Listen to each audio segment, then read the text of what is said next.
지난 시간에 이어서 예루살렘 교회에서 있었던 첫 번째 공예에 대한 이야기를 오늘까지 좀 이어가고자 합니다. 왜 그런가 하면 우리의 신앙생활에서 아주 중요한 부분을 차지하고 있는 모습이 그 안에 있기 때문입니다. 어떤 사람들이 모세의 율법대로 모든 율법을 지켜야 구원을 얻을 수 있다, 그렇게 주장하는 바람에 이제 예수를 처음 믿게 된 이방인들에게 문제가 생겨버리고 말았습니다.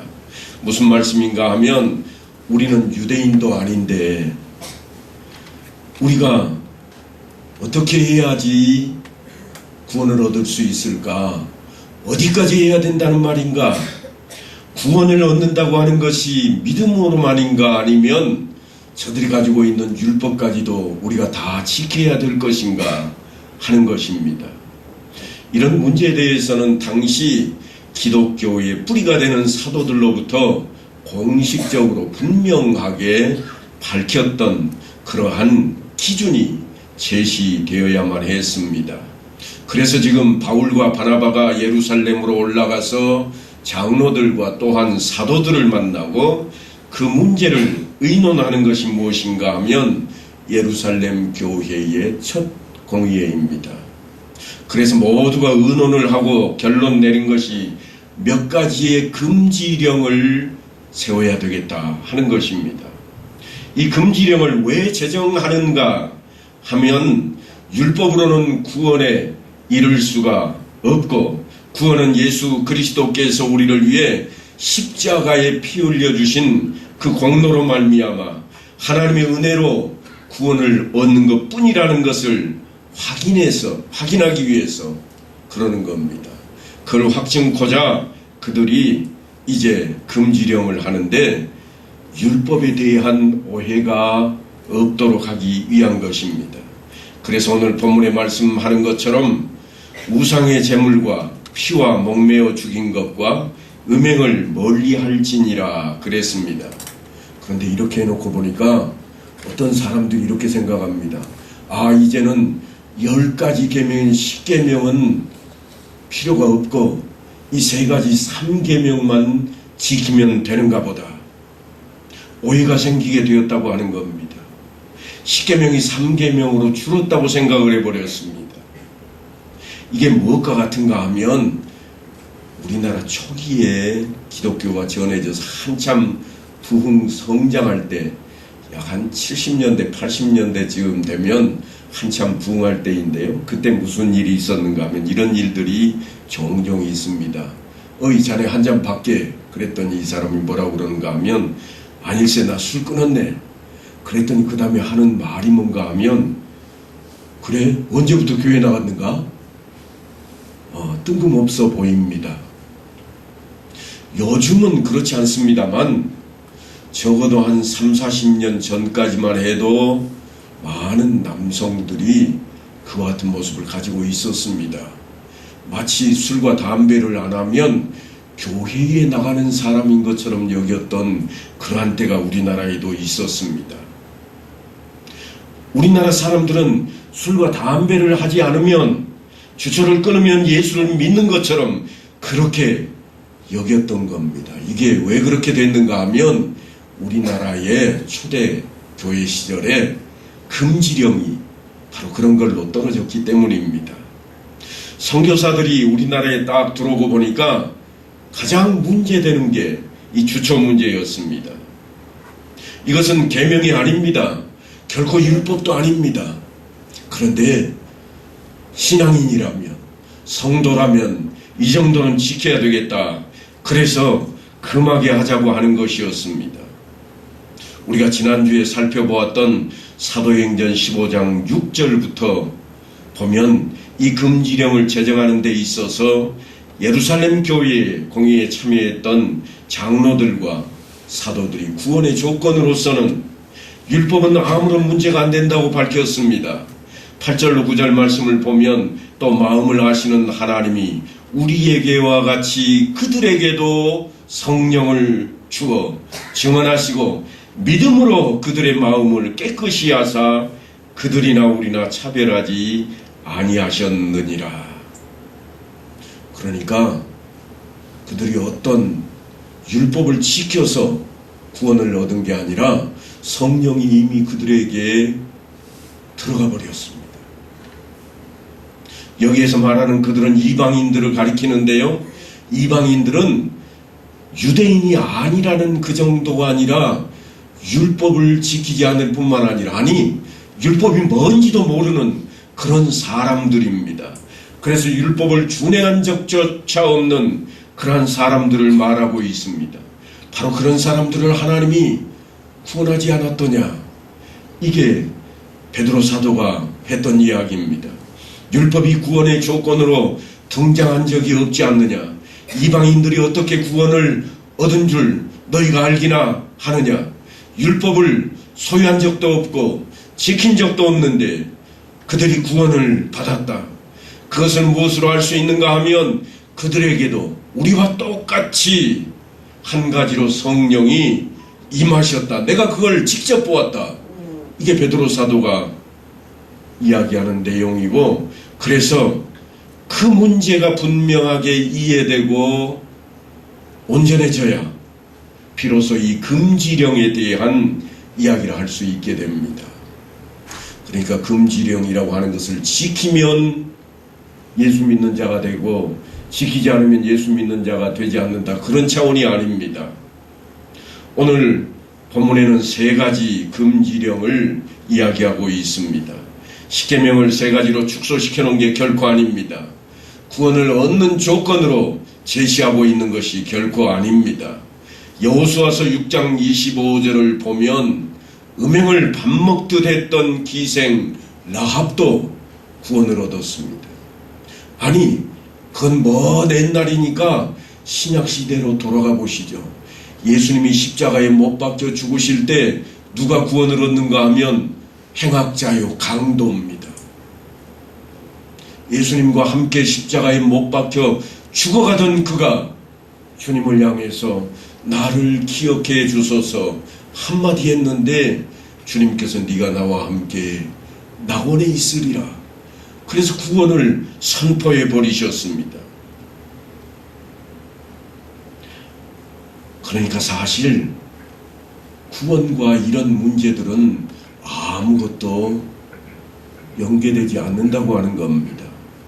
그런데 제가 사실 이런 부분을 말씀드릴 때마다 겁이 납니다. 왠가 하면 나중에 가서 딴소리하는 분들이 종종 계시기 때문입니다. 뭐라고 그러는가 하면 우리 목사님이 그러시는데 이런 것들은 구원하고 아무 상관도 없대. 그러니까 아무렇게 살아도 괜찮아. 그렇게 혹시라도 말하실 분이 계실까봐 제가 그 부분을 좀 설명하고 넘어가야 되겠습니다.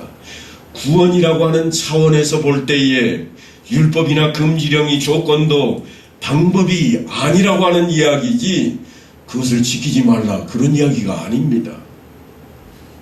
율법을 지키면 안 된다, 제가 결코 그렇게 주장하지 않습니다. 이 점을 분명히 해놓고 이제 말씀을 이어가야 되겠습니다. 그렇다면 율법이나 금지령이 구원의 조건도 아닌데 왜 그런 것을 신자들에게 요구하고 있는가 하는 겁니다. 금지령은 분명히 신자들에게 요구하는 내용입니다. 예수를 안 믿는 사람들에게 요구하는 게 아니에요. 예수를 믿는다고 하나님의 교회에 들어와 있는 사람들을 향해 금지령이 내려졌습니다. 신자라는 것을 전제로 했다는 것은 이미 하나님 이외에는 다른 신이 없다는 것을 고백한 사람들입니다. 유일신입니다. 오직 하나님 한 분뿐이십니다. 하나님 외에 다른 신이 있다고 주장하는 사람은 신자라고 말할 수가 없습니다. 그러니까 지금 하나님 이외에는 다른 신이 없다고 여기는 사람들에게 주어지는 것이 금지령입니다. 그 금지령이 어떤 것들이 있는가 하면 가장 먼저 등장하는 게 우상의 제물에 대한 이야기입니다. 우상에 대한 이야기가 아니라 우상의 제물에 대한 이야기입니다. 지금 우상을 이야기하고 있지 않습니다. 우상 앞에 드렸다고 하는 그 제물에 대한 이야기입니다. 어떤 이야기인지 사도 바울이 고린도 교인들에게 설명했던 내용을 한번 보십시다.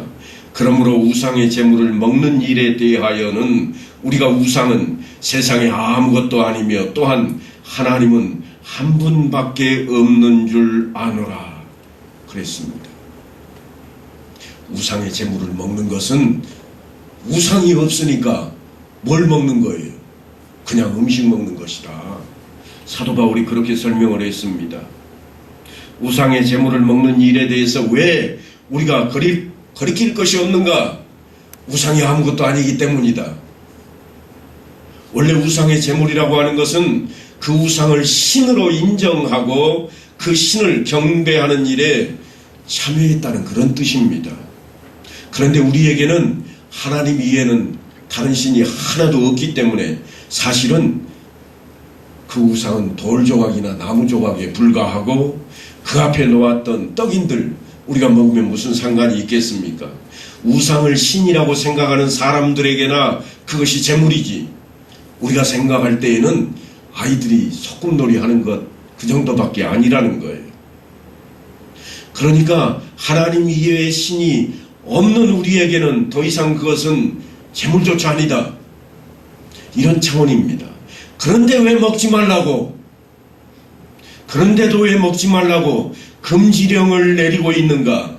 그 이야기를 사도 바울이 이렇게 합니다. 그러나 이 지식은 모든 사람에게 있는 것은 아니므로 어떤 이들은 지금까지 우상에 대한 습관이 있어 우상의 제물로 알고 먹는 거로 그들의 양심이 약하여지고 더러워지느니라. 그래서 이어서 이렇게 권고를 합니다.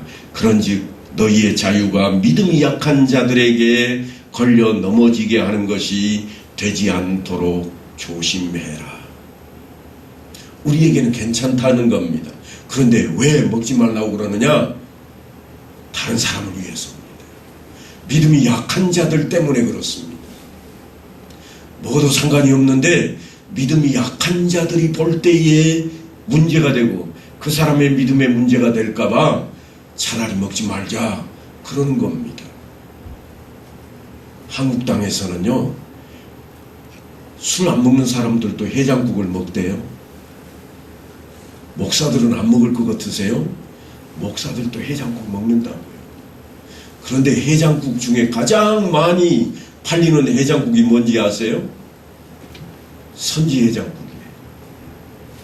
잠시 후면 말씀 가운데 피째 먹지 말라는 이야기가 나올 것인데 피째는 고사하고 피덩어리를 먹고 있어요.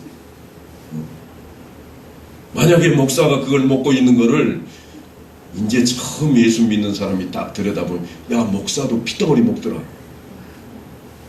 그러지 않겠어요? 그래서 제가 사실은 해장국 먹을 때 선지 해장국 먹지를 않습니다. 그건 맛이 없어서 먹지 않는 게 아니에요. 영양가가 없어서 먹지 않는 게 아닙니다. 피의 영양가가 대단합니다. 그래서 우리나라에서는 그걸 음식으로, 그것도 보양식으로 먹습니다. 보양식 아닌 것 같으세요? 돈 많은 사람들이 어떻게 하는지 아세요? 사슴에다가 빨대 꽂아 피를 빱니다. 왜요? 영양가가 워낙 많다고 그렇게 소문이 나 있으니까. 그런데 오늘 이야기는 우리가 조심해서 그래 들여다봐야 된다고 하는 겁니다. 우리는 괜찮아요. 그걸 먹어도 음식일 뿐이기 때문에 우리에게는 괜찮습니다. 그런데 이제 처음 예수 믿는 사람들이 볼 때, 야, 저거 제사 음식인데 예수 믿는 사람이 제사 드리는가 봐. 저거 먹으면 그 이야기는 뭐예요? 제사도 드리니까 저걸 먹지. 제밥을 괜히 먹겠어? 그런다는 거예요. 지금 오늘 그 이야기가 성경에 기록이 되어 있는 겁니다. 그것을 먹는 것이 문제가 되지 않지만 그것을 모르는 사람들이 보면 저 사람은 예수 믿는다고 하면서도 조상신도 섬기는가 보다. 그런 이야기를 한다는 거예요. 그래서요, 문제가 되는 거예요. 절하지 말라 하고 가르쳤는데 절하는 자리에 가서 가만히 서 있다고 사람들이 그냥 있는 게 아니라 저 사람 절하는 자리에 갔어. 지난번에 시제 모실 때 보니까 어느 교회 장로님도 와서 시제만 잘만 모시더라. 너는 장로도 아니고 집사도 아닌데 왜 안 와? 이렇게 된다는 거예요. 그래서 사도 바울이 하는 이야기가 그것이 처음 믿는 자들에게 혹이라도 문제가 될 것 같으면 하지 말자. 지금 그 이야기로 설명을 하고 있습니다. 물론 오늘 지금 본문에는 그보다 앞서 있습니다. 예루살렘 교회에서 이방인들에게도 복음이 증거되고 그들도 하나님의 백성으로 인침을 받고 성령이 임하신 것을 베드로 사도가 눈으로 직접 보았고 그들도 예수를 믿음으로 우리와 한 가지라 그렇게 외치면서 이제 문제가 생기니까 어떤 문제가 생기냐면 유대인인데 예수를 믿지 않는 사람들이 곁에 있습니다. 아니 우리는 할례까지 받았는데 저들과 똑같아야 되는가 그렇게 여기는 사람들이 주변에 깔려 있습니다. 더더군다나 교회 안에 선생된 사람들 중에서 그걸 가르치려고 하는 사람들이 있습니다.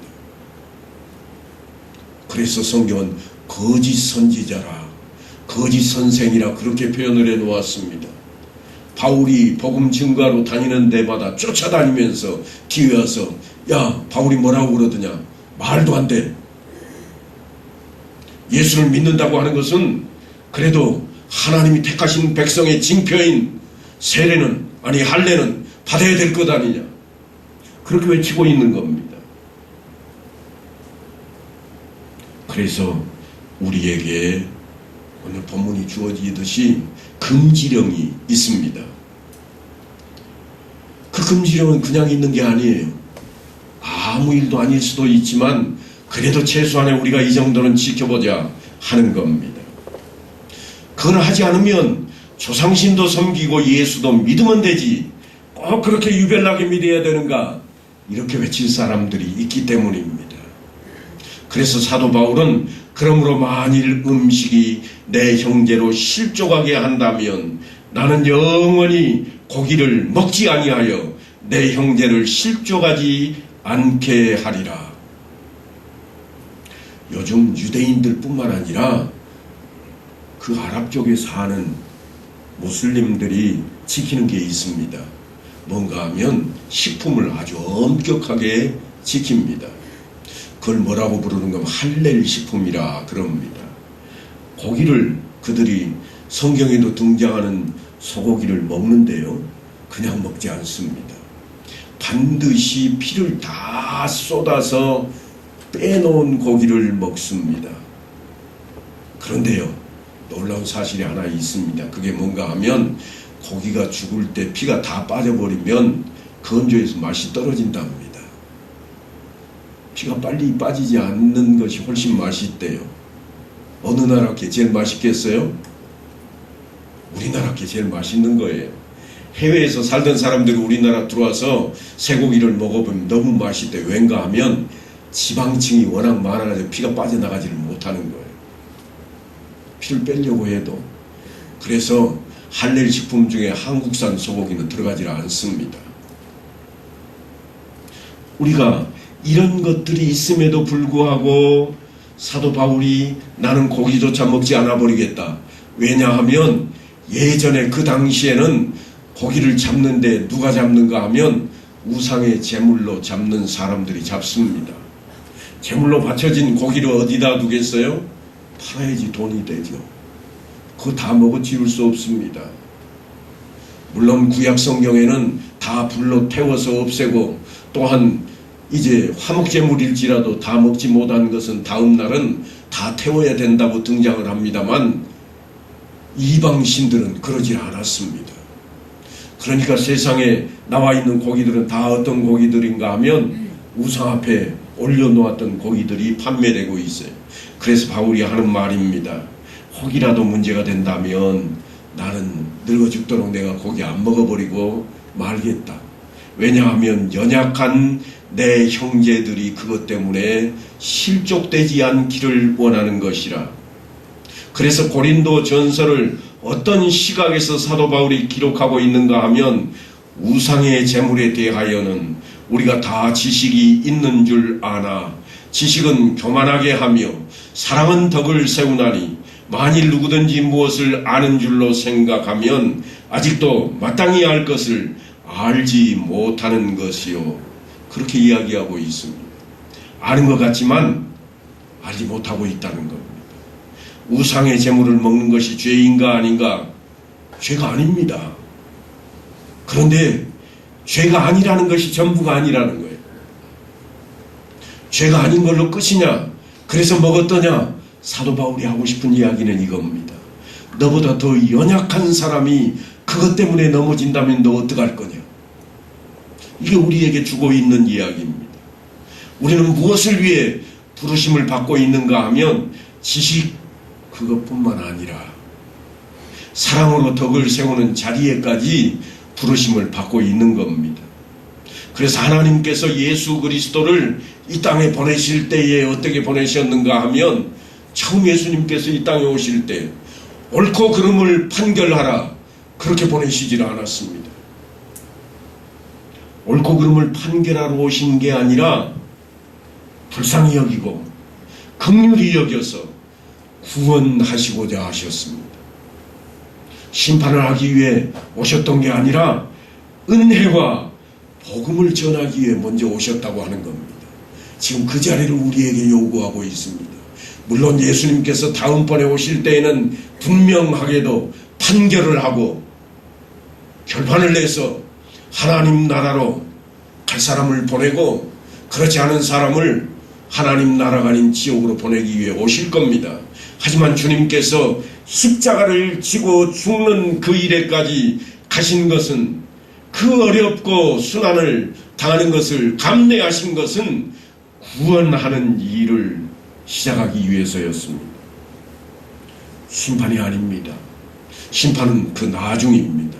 마찬가지로 우리도 우리가 아는 지식을 가지고 그것이 죄냐 아니냐 이게 아니라 그것이 나를 자유하게 할 것인가 아닐 것인가 이걸 따지는 것이 아니라 심판의 자유를 벗어나서 내 이웃에게 사랑과 덕을 끼치는 자리로 그 자리까지 가기 위해서 절제하고 오래 참고 인내해야 되겠다고 하는 겁니다. 그래서 금지령을 정하는 이유에 대해서 이는 예로부터 각성에서 모세를 전하는 자가 있어 안식일마다 회당에서 그 글을 읽음이라 그랬습니다. 모세의 글을 읽고 아멘 했다면 그대로 지켜야 되잖아요. 그래서 금지령을 믿는 신자들에게 이 정도는 너희가 지켜야 되겠다. 이방인일지라도 너희가 율법을 모르는 사람들일지라도 이것만은 좀 지켜다오. 그렇게 지금 그들에게 제공하고 있는 것이 사도행전의 이야기입니다. 그 당시에 이스라엘은 어떤 사람들이 살고 있었는가 하면 바벨론의 포로가 되기도 했고 헬라 나라의 침공을 받기도 했고 지금은 로마의 식민지가 되어서 식민지 하에 있는 사람들입니다. 산지 사방으로 다 흩어져서 그렇게 살고 있는 그 사람들입니다. 그런데 유대인들은 산지 사방으로 다 흩어지고 다른 나라까지 흩어질 때에도 뭔가를 했는가 하면 그들이 마을 중심에 회당을 짓는 일은 꼭 했습니다. 그곳에서 율법을 잊고 율법대로 살고자 예를 썼던 사람들입니다. 그래서 지금 이제 예루살렘 교회가 이방인들에게 세 가지 금지령을 하고 있는데 먼저는 우상의 제물에 대한 이야기를 했고 두 번째로는 피와 목매어 죽인 것에 관한 이야기를 합니다. 유대인들이 워낙 제대로 지키는 것들입니다. 지금까지도 엄격하게 지키는 겁니다. 그러니까 당시에 그걸 지키지 않는 사람들을 어떤 눈으로 보는가 하면 사람도 아닌 걸로 보는 거예요. 친구로 여기지 않는 겁니다. 저 사람들하고는 상종하지 말자 이렇게 되어 있으니 어떡할 것인가. 비록 이방인이지만 지금까지는 그렇게 살지 않았지만 우리도 그 정도는 지키자. 그래서 금지령으로 두 번째가 뭔가 하면 피와 목매어 죽인 것에 관한 것입니다. 그들과 충돌을 피하고 예수 믿는 것 때문에 그들이 따돌림 당하지 않도록 지금 그러한 일을 하기 위해서 아주 엄격한 율법을 가진 저들에게 그래도 이방인들이 이 정도까지 지키고 있다고 하는 것을 보여주기 위한 그런 차원도 있었을 것입니다.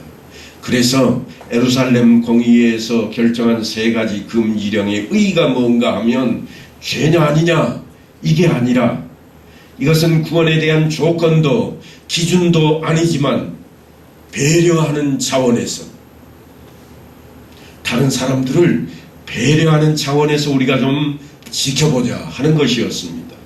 결국 율법의 완성이 사랑이라고 하는 것을 깨달은 자리로 율법을 지켜서 구원을 얻는 것이 아니라 구원을 얻은 자이기에 율법을 지키는 자리로 가야 되겠다고 하는 것을 가르치고 있는 내용입니다.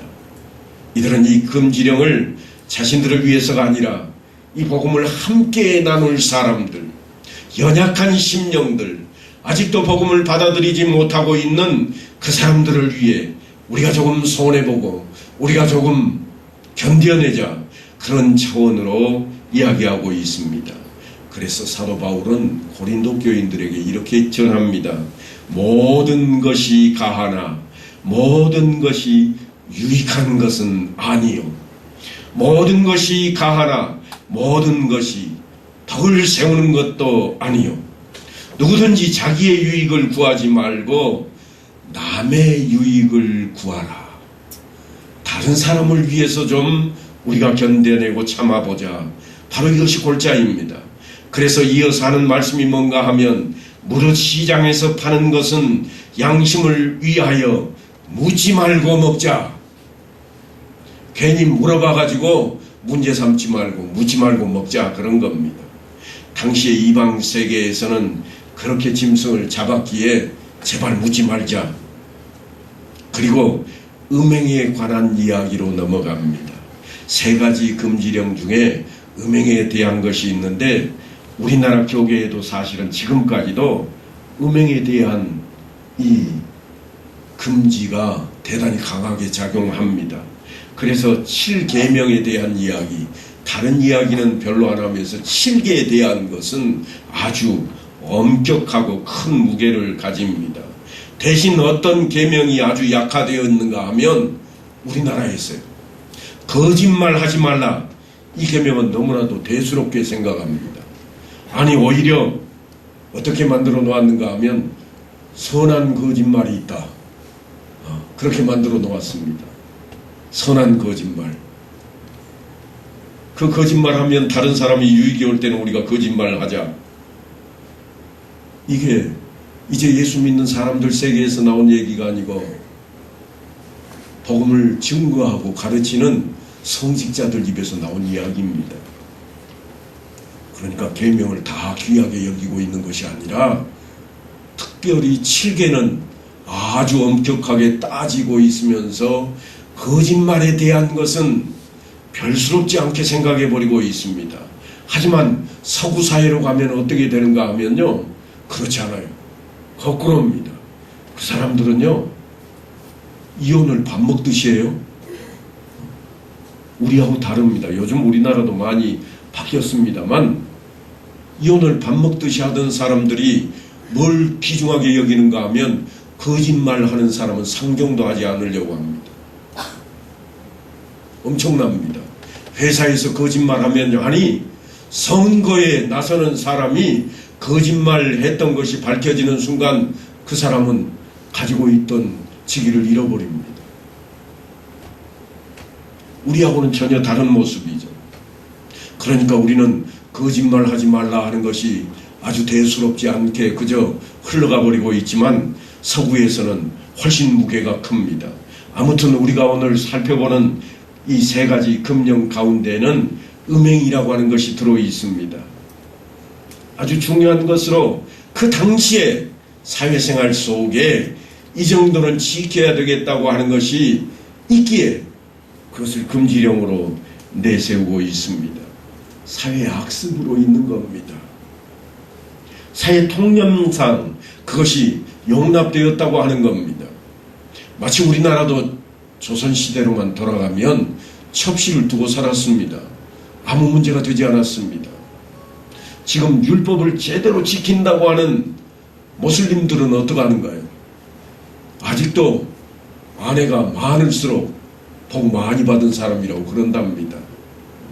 그러니까 이 문제가 계명에 들어있음에도 불구하고 다들 그것이 별스럽지 않게 여기는 것들도 있습니다. 당시의 악습으로 있던 것이 어떤 것들이었는가?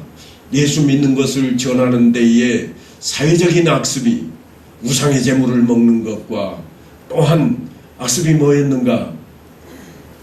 피제, 그리고 목매어 죽인 것을 먹는 것이었고, 그리고 음행을 저지르는 것이었습니다.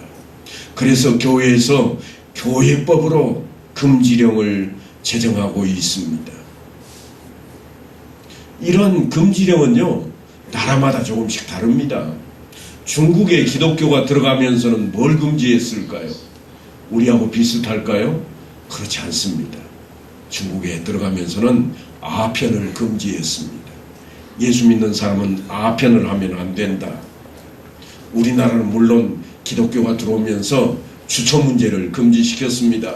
선교사들이 처음 들어와서 딱 보니까 우리나라에서 와서 뭐 깜짝 놀란 게 있습니다. 그게 뭔가 하면 10살짜리가 곰방대를 딱 등에 꽂고 잠시 후에 보니까 이거를 딱 꺼내는데 앞에다가 딱 놓으니까 수염이 덥수룩한 나이 지긋한 양반이 와가지고 그 앞에다가 담배를 집어넣고 불을 붙여주는 거예요. 10살짜리가 빠끔빠끔 담배 연기를 품고 있습니다. 선교사가 희한한 거예요. 이런 나라가 다 있나? 애기가 저러고 말도 안 되는 거지. 그러게 있는데 잠시 후에 옆 동네를 갔더니 난장판입니다. 난장판이에요. 전부 술에 골아 떨어져 가지고 이리저리 날뛰고 난리가 아닙니다. 그래서 선교사가 예수를 믿는 자들에게 뭘 요구하겠어요? 제발 술 마시지 말자. 야, 저런 걸로 담배 태워서는 안 되겠다. 그렇게 하는 거예요. 그것이 우리나라의 금령으로 떨어지는 겁니다. 고래고래 소리 지르고 싸우고 행패 부리고 그 모습을 보니까 뭔가 하면 서양 사람들이 이해할 수 없는 겁니다. 그들은 포도주를 마실라도 조그마한 잔에다 조금 마셔가지고 냄새 맡아보고 한 모금 꼴까 하고 다시 좀 놔두고 이러는데 여기를 보니까 이게 어찌 된 거지? 술을 마시는데 사발째 그냥 들이킵니다. 잠시 후에는 전부 취해가지고 그냥 빙빙 돌고 난리도 아닌 거예요. 누가 소리가 큰지 누가 싸움을 잘하는지 대결하는 것처럼 보여버립니다. 그래서 지금 우리나라에서는 그것을 금령으로 삼아왔습니다. 사랑하고 용서하고 결과적으로 모두를 다 은혜 아래로 하나님의 돌보심 아래로 이끌어가기 위해서 예수 믿는 사람은 좀 다르더라. 그렇게 만들고 싶었습니다. 하나님께서 예수 그리스도를 보내신 그 은혜를 간직하고 그 은혜를 펼치는 사람으로 우리를 분명히 부르셨는데, 그러므로 비록 구원의 조건도 방법도 아닌 율법이요 금지령이라고 할지라도 구원을 얻은 자로서 우리가 지켜야 되겠다. 마땅히 그런 것들을 지켜내고 율법도 지켜야 되지 않겠는가 하는 것입니다. 이 복음을 함께 나눌 연약한 사람들, 새롭게 믿는 사람들을 위해서는 우리가 정말 악습으로 있는 것들은 제발 잘 지켜서 세상 사람들이 볼 때 교회가 좀 달라 보여야 되지 않겠습니까? 요즘 방송이 나올 때마다 세상 사람들이 뭐라고 그러는가 하면 교회도 똑같더라. 목사도 그러고 장로도 그러고, 아니 사건만 났다고 하면 다 그 사람들 아니더냐? 왜 그럴까요? 세상 사람들은 눈에 안 띕니다. 다 그러니까. 누가 눈에 띄어요? 흰옷을 입고 있는 사람들이 눈에 띄는 거예요. 조그만 먹물 하나만 튀어도 흰옷 입고 있는 사람은 금방 눈에 띕니다. 그래서 목사가 눈에 띄고 장로가 눈에 띄고 권사가 눈에 띄는 거예요. 그래서 세상 사람들이 볼 때는 다 저 사람들만 죄를 짓고 있는 것처럼 보입니다. 그러니 우리가 어떻게 할 것인가? 그들을 위해서라도, 그들이 예수 믿고 구원받을 것을 위해서라도 우리가 좀 모든 것을 지켜내고 참아내자. 그 자리가 오늘 이 금지령을 이야기하는 성경의 본질입니다. 이제 사랑하는 성도 여러분, 오늘 있는 이 말씀을 통해서 가정으로 돌아가시거든, 아니 마을로 돌아가시거든, 말 한마디 할 때에도 욕설을 좀 삼가하시고 분노하는 그런 심령이 올지라도 조금만 참아내시고, 그래서 이웃들이 야, 예수 믿는 사람은 뭔가 다르더라, 바로 그 자리를 가서 하나님께 영광 돌리는 그런 성도들 다 될 수 있게 되기를 간절히 축원합니다.